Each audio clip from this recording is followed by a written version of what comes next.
Hoy, tatlong cakes lang naman itong papakita ko sa inyo ha.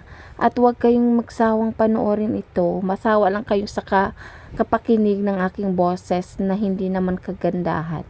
Pero wala kayong magawa guys. Pagtsagaan nyo na lang please.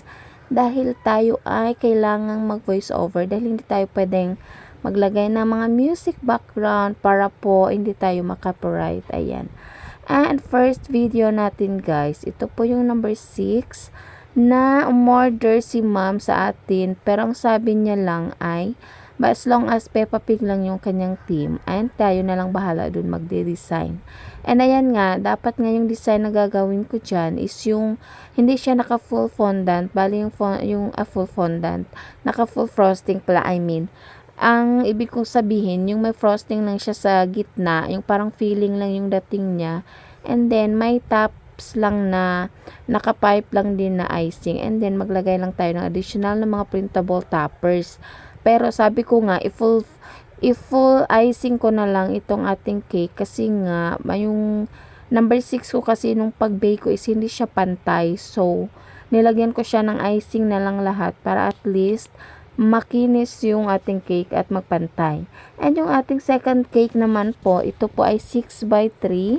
At ito nga po ay order sa atin ni ma'am para po ibigay niya sa birthday ni father, yung priest po dito sa aming barangay. Ayan. May sinend nga sa atin si ma'am na sample ng kanyang design. But yung una ko pong nagawa is hindi ko sinunod yung first na sample picture ni ma'am kasi nga akala ko is hindi ko ma-achieve yung parang kanyang sash ganun. But mabuti na lang din at sinend ko kay ma'am ulit yung design ng cake. Ang ginagawa ko po kasi guys is pag matapos na yung cake, sinesend ko kay client yung picture para if ever may kailangan i-change, at least ma-change natin yun bago natin i-box para hindi na paulit-ulit yung ating ginawa. And ayan nga, tinanggal ko nga yung topper kanina dyan sa harap, yung printable topper, and then pinalitan ko nung icing na yun.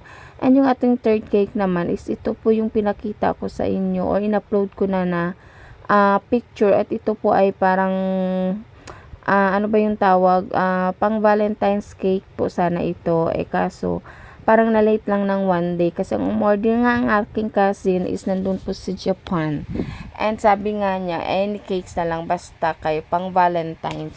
So ang ginawa ko, since pinsan ko lang naman ang umorder, hindi ako manghinayang magawa ng design na kahit na mura yung kuha niya sa akin, is ginawa ko na lang ito kasi gusto ko ding gawin yung ganitong design.